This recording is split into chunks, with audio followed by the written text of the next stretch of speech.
Bonjour les enfants, nous sommes cet après-midi, il est 15 heures et nous sommes sur Torah TV dont nous allons parler la suite de la fête de Pessah. Nous sommes au numéro 5, donc ça fait plaisir, nous sommes ensemble pour parler de cette magnifique histoire qui s'est passée mais qui en fin de compte doit se vivre encore aujourd'hui. À quelle partie nous étions arrivés? Nous étions au moment où Moshe Rabbeinu va sortir de Midian pour aller en Égypte pour commencer le sauvetage du peuple juif. Et qui va-t-il rencontrer sur le chemin? Son frère Aaron. Où ça? Juste à côté du mont Sinaï. Et c'est comme ça que Aaron va lui dire: mais où tu vas comme ça? Il dit: mais je vais en Égypte. Mais tu prends ta femme et tes enfants? Mais ça va pas, il n'y a pas assez de juifs là-bas qui sont esclaves, tu vas en rajouter? Il dit: sache que Hachem m'a envoyé pour sauver le peuple juif. Et c'est comme ça qu'ils vont arriver en Égypte. La première chose qu'ils vont faire, c'est rassembler tous les sages, tous les anciens du peuple juif, ceux qui étudiaient la Torah, les dirigeants, ceux qui amenaient le bon message à tout le monde, pour leur dire: voilà, Hachem nous a envoyés pour sortir le peuple juif d'Égypte. C'est extraordinaire, nous allons commencer la fête de Pessah. Alors ils ont dit: ok, tu as des signes, tu as un code secret, tu as quelque chose. Et ils vont appeler une fille qui s'appelle Sérach, Sérach la fille de Hacher. Pourquoi? Parce qu'en fait Sérach, lorsque vous vous rappelez que les frères de Yosef vont rentrer à la maison pour dire à leur papa que ça y est, Yosef on l'a retrouvé, il est vivant, il est en Égypte. Il était très vieux, Yaakov. C'était dangereux de lui dire ça alors que ça fait 22 ans qu'il pleure sur le fait que Yosef est mort. Alors ils vont demander à Sérach de lui chanter. Vous vous rappelez qu'on a appris ça? Et elle va chanter simplement, tout gentiment, que Yosef est toujours vivant. C'est comme ça que Yaakov va la bénir. De la même façon que tu m'as redonné la vie, sache que toi aussi tu vas vivre pour toujours. Et c'est ainsi que Sérach va recevoir de Yosef le code secret. Pas code, pas kadeti. Et lorsque Moshe va dire à Sérach: Hachem m'a dit pas code, pas kadeti, c'est comme ça qu'elle va dire: c'est lui qui va nous sauver. Surtout que Moshe ne pouvait pas savoir ce code, parce que même si Sérach en avait peut-être parlé aux autres, Moshe ne vivait pas avec les Juifs. Il était tout le temps ou au palais de Pharaon, puis après il a dû se sauver, donc il n'avait jamais entendu ça. C'est comme ça que tout de suite, les sages et Sérach vont faire passer le mot à tous les Juifs: Moshe est venu, il va nous sauver, c'est super. Sauf que c'était plus difficile, parce que lorsque Moshe et Aaron avec les sages ils vont aller au palais de Pharaon pour aller parler à Pharaon, c'était pas si facile, parce que déjà quand ils arrivent à côté du palais, ils voient des Juifs qui sont morts, qui sont à côté du palais, laissés comme ça par terre. C'était une catastrophe. Pharaon n'avait aucune pitié pour nous, aucune. Et les anciens ont eu très peur. Ils ont dit: on préfère rester esclaves, mais ne pas mourir, que si on vient avec vous et que Pharaon se fâche. Regarde ce qu'il a fait à nos frères, ce qu'il peut nous faire.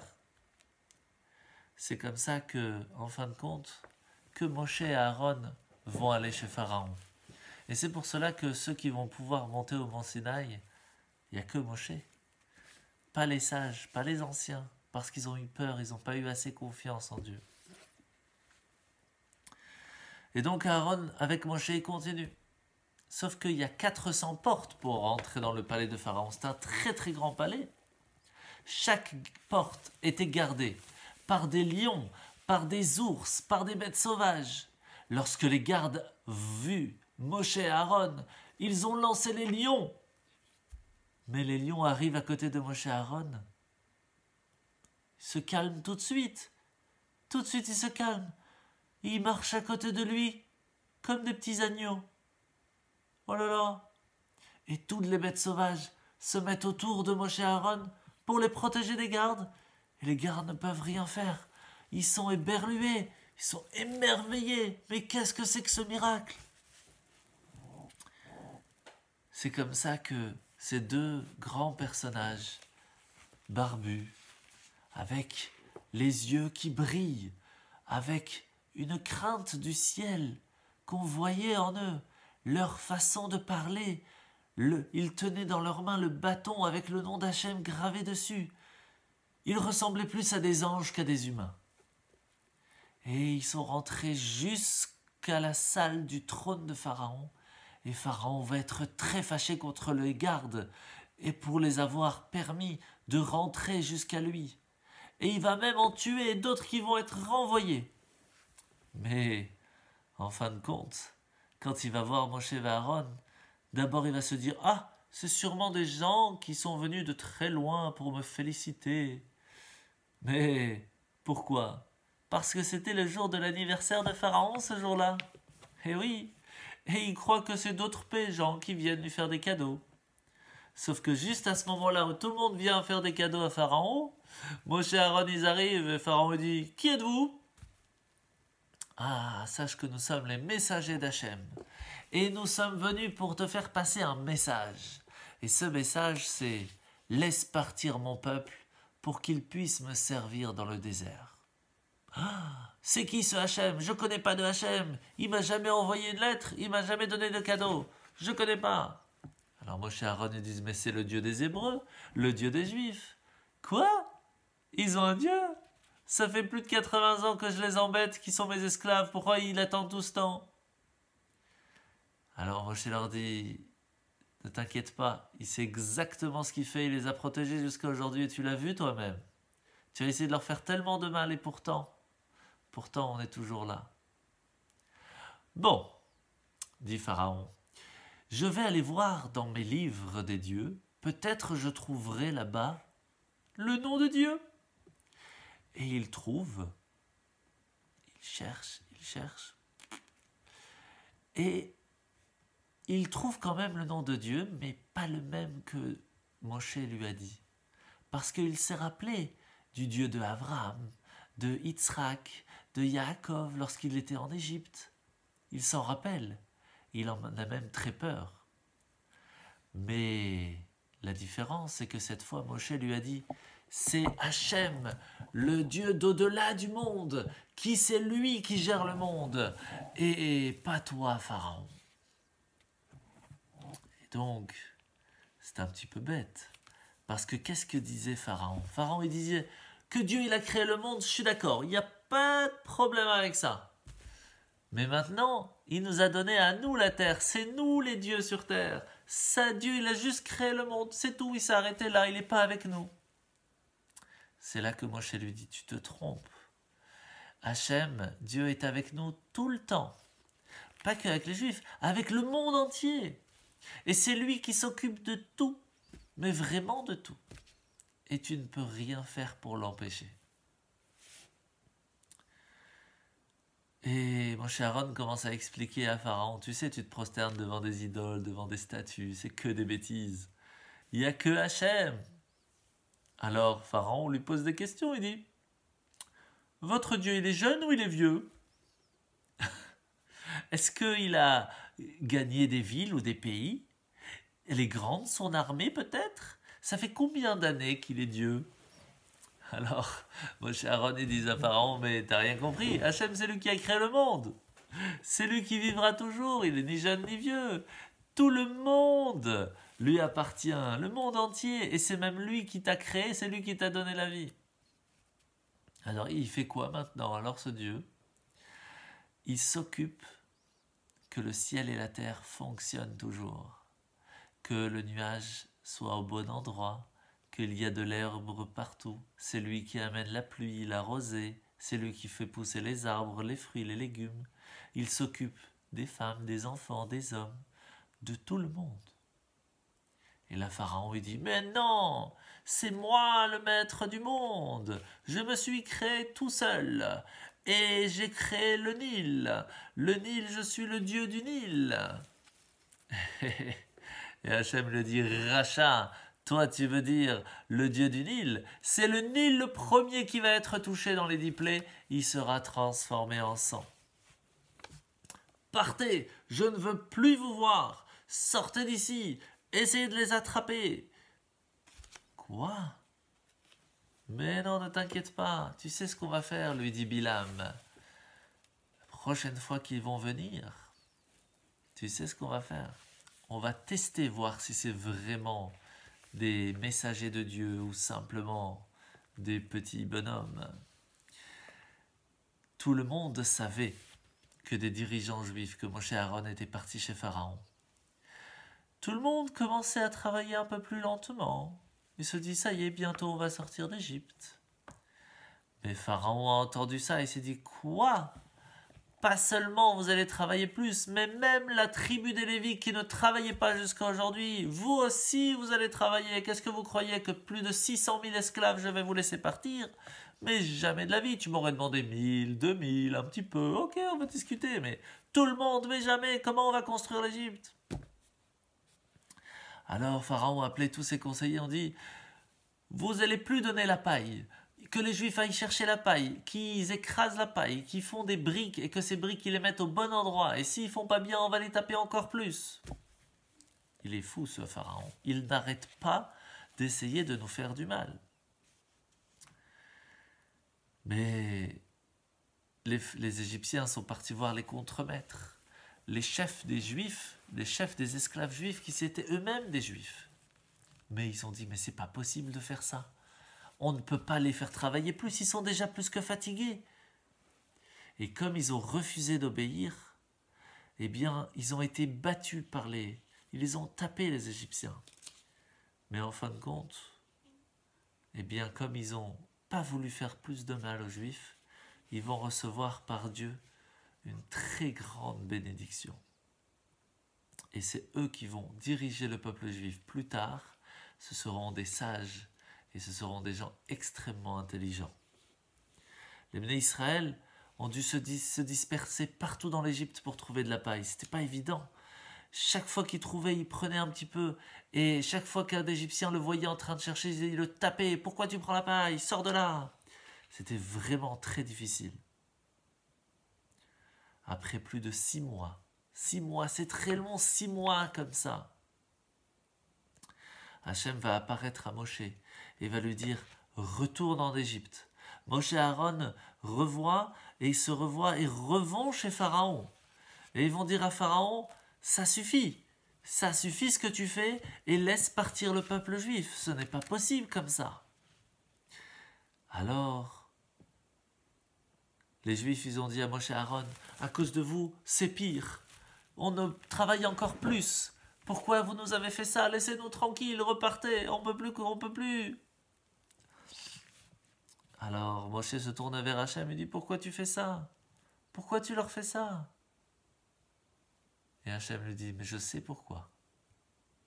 Pour qu'ils travaillent encore un petit peu plus dur, un petit peu de temps. Et qu'après, très vite, ils pourront sortir d'Égypte. Pourquoi tu me poses des questions? Je sais exactement ce que je fais. » Et Hachem s'est un petit peu fâché sur Moshe. En fin de compte, Hachem veut lui dire, si tu es tellement inquiet sur ça, tu n'as qu'à aller sauver un des enfants que les Égyptiens ont tués. Moshe est parti sauver un de ses enfants. C'était un petit garçon du nom de Micha. Mais malheureusement, ce petit garçon va faire tellement de grosses bêtises que c'est encore à cause de lui qu'il y a eu le veau d'or plus tard. Hachem, il sait exactement ce qu'il fait. C'est très difficile pour nous de comprendre, mais lui, il sait. Et c'est pour cela que, à ce moment-là, Hachem va lui dire, sache que j'ai promis à Abraham que le peuple juif allait sortir d'Égypte riche, et qu'ils vont recevoir la Torah, et qu'ils vont après rentrer en Israël. Ne t'inquiète pas, ils auront tout ça, et je vais les faire sortir d'Égypte, je vais les délivrer d'Égypte, je vais les racheter, je vais les prendre comme peuple. Et ça, c'est les 4 sortes de libération, comment Hachem nous a fait sortir d'Égypte. Et c'est pour cela qu'on boit 4 verres pour le soir du Seder. Mais Hachem a rajouté un 5e. Et il nous a dit, Véti, je vous amènerai en Israël et là-bas vous serez en paix. On le boit le 5e verre? Non, on le pose. Parce que ça, c'est quand Mashiach va venir, où on pourra être en paix en Israël, en bonne santé, et on espère ça très bientôt. Moshe va retourner dans le camp des Juifs et va leur dire, ça y est, bientôt on va sortir d'Égypte. Mais sachez que on doit écouter les lois de Hachem. Et si on doit servir Hachem, on ne peut pas servir Pharaon. On doit choisir ou l'un ou l'autre. Alors que choisissez-vous? Servir Hachem ou servir Pharaon? Hachem, toutes les lois qu'il va vous donner, c'est pour vous, pour votre bien, pas pour vous embêter. Même si des fois vous pensez que c'est difficile, mais c'est pour votre bien. Et bien sûr, tout le monde va choisir. On préfère servir Hachem que servir Pharaon, il fait que notre mal. Alors Hachem va dire à Moshe, va chez Pharaon. Et tu verras qu'on va faire sortir le peuple d'Égypte. Alors, arrivé chez Pharaon, Hachem va dire à Moshe, regarde ce que tu vas faire.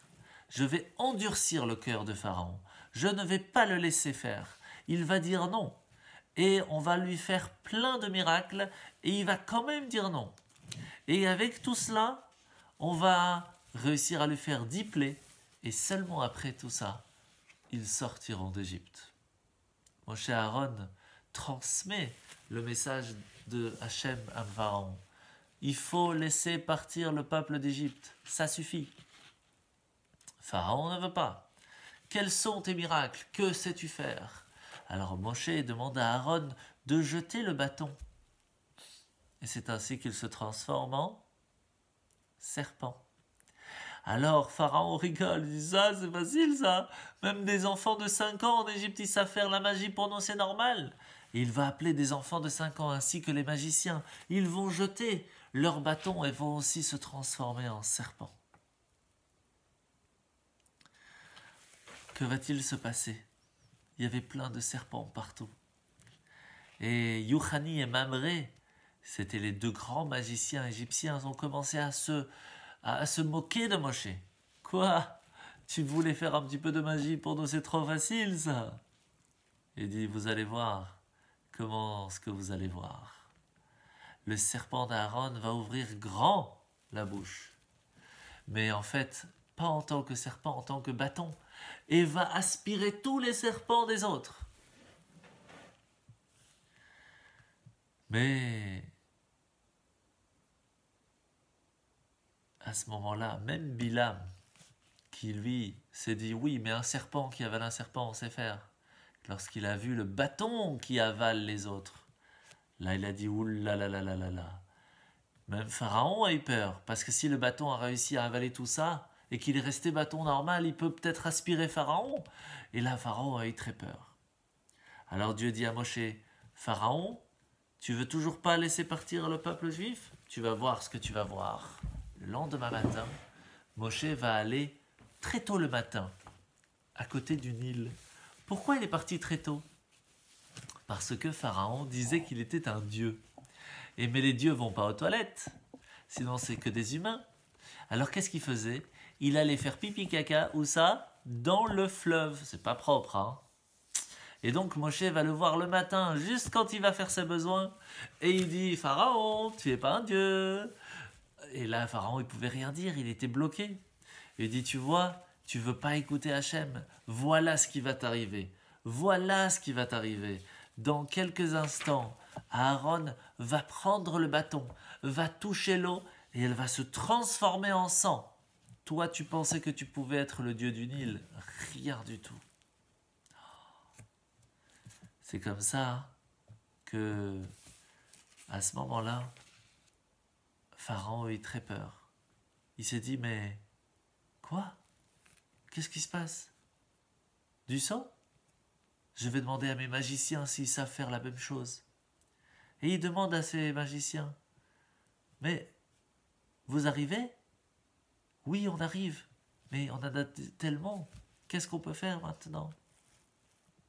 Alors ils ont essayé de creuser des puits pour trouver de l'eau, mais tout était en sang.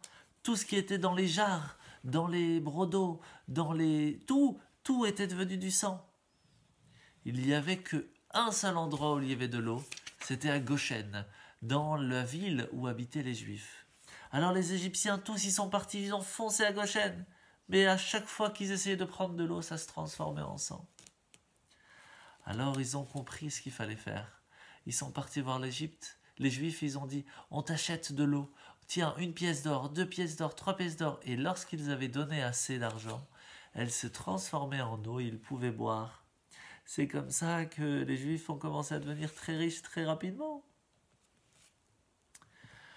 Et pendant 7 jours, il y a eu cette plaie de sang. 7 jours, les Égyptiens n'avaient pas à boire. C'était très dur pour eux. Après 7 jours, il y a eu 3 semaines tranquilles. Et à ce moment-là, Moshe lui a dit, alors, attention, pendant ces 3 semaines, je te préviens, il faut laisser sortir le peuple juif d'Égypte. Attention, sinon il va avoir la prochaine plaie. C'est quoi la prochaine plaie? La plaie des grenouilles. Qu'est-ce qui va se passer? Eh bien, il va pas vouloir laisser sortir le peuple juif. Alors, Aaron va taper le fleuve et une grosse grenouille va sortir. Mais une immense grenouille. Et là, qu'est-ce qui va se passer? Les Égyptiens vont avoir peur, ils vont commencer à taper la grenouille, sors, part, da. Et plus ils tapaient la grenouille, plus elle sortait des petites grenouilles, plein. Et ils continuent. Et partout dans tout le pays d'Égypte, il y avait des grenouilles, partout. Ça allait dans les palais, dans les maisons, dans les bains, tout partout. Il y en avait partout, même dans les fours, même dans les gens, ils rentraient par la bouche, ils se mettaient dans le ventre et on l'entendait croix. Ils ne savaient plus quoi faire, ils mordaient, ils faisaient du bruit. Pourquoi Hachem il a fait ça? Parce que les Égyptiens, ces méchants-là, ils ne nous laissaient pas dormir.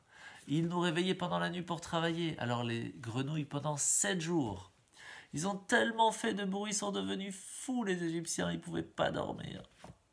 Alors Pharaon, il s'est dit, mais c'est bien en fait, parce que les grenouilles, nous on les mange. Alors ils ont commencé à prendre les grenouilles, à les cuire pour essayer de les mettre et de les manger. Mais c'était pas facile, ils les laissaient pas faire. Et c'est comme ça que, en fin de compte, qu'est-ce qu'ils ont pu faire? Rien du tout. Ils étaient bloqués avec ces grenouilles. Et ils étaient complètement bloqués. Au point que, après que on essayait de faire à manger de la pâte pour faire du pain, les grenouilles se mettaient dedans. C'était une catastrophe. Une catastrophe. Et à un certain moment, ils ont commencé à dire « Moshe, s'il te plaît, enlève les grenouilles. » Et c'est comme ça que Moshe va prier, va dire à Hachem « Enlève les grenouilles, s'il te plaît. » Après 7 jours, il n'y avait plus de grenouilles. Mais toutes les grenouilles que les Égyptiens avaient essayé de tuer ou cuit pour manger plus tard, ils sont tous partis. Et tous les autres, ils sont restés sur place, dans les maisons. Ils ont pourri, ça sentait pas bon, c'était une catastrophe. Il fallait qu'eux s'amusent à les prendre, à les jeter, et c'était une catastrophe de travail encore. Et on va finir avec la prochaine, que pendant tout ce moment-là, eh bien Pharaon va durcir son cœur, et il va dire à Moshe, je ne vais pas laisser partir le peuple d'Égypte. Pas du tout. Alors Moshe lui dit, sache que si tu continues, il y aura la 3e plaie, la plaie des poux. Et là, il n'y a même pas eu d'avertissement. Parce que Hachem, il a dit à Moshe, tu vas dire à Aaron de tendre son bâton, de frapper la poussière d'Égypte. Elle va se transformer en poux. Et il y en aura partout. Et là, ça a été catastrophique. Parce que ces poux-là, ils piquaient. Comme des aiguilles. Ils sont allés dans les champs. Ils sont allés dans les récoltes. Et les gens ne pouvaient plus manger. C'était une catastrophe. Pourquoi? Tout simplement parce que ils ne nous laissaient même pas se laver. Alors les poux sont allés partout, comme ce qu'ils nous ont fait les Égyptiens. Et je vais vous poser une question, les enfants. Je vais vous donner la réponse tout de suite. Pourquoi c'est Aaron qui a fait la plaie du sang, la plaie des grenouilles et la plaie des poux? Pourquoi c'est pas Moshe? La réponse est simple. Vous vous rappelez, les enfants, que Moshe a été sauvé dans l'eau? Sa maman l'a mis dans un berceau et il est allé dans le Nil jusqu'à arriver chez la fille de Pharaon, Bathia. Donc l'eau l'a sauvé. Alors quand quelqu'un nous fait du bien, on ne peut pas lui faire du mal. Donc Moshe ne pouvait pas taper l'eau. Donc il ne pouvait pas taper l'eau pour faire le sang et il ne pouvait pas taper l'eau pour amener les grenouilles. Mais vous vous rappelez, quand il a tué l'Égyptien, il l'a enterré pour ne pas qu'on le voie. Donc la terre aussi l'a sauvé, l'a protégé. Et donc c'est pour cela qu'il ne pouvait pas taper la terre pour amener les poux. Et c'est pour ça que c'est Aaron qui a fait. Vous apprenez ici, les enfants, une chose très importante. Quelqu'un qui vous a fait du bien, il ne faut pas lui rendre mal, il faut lui rendre du bien. À demain pour la suite.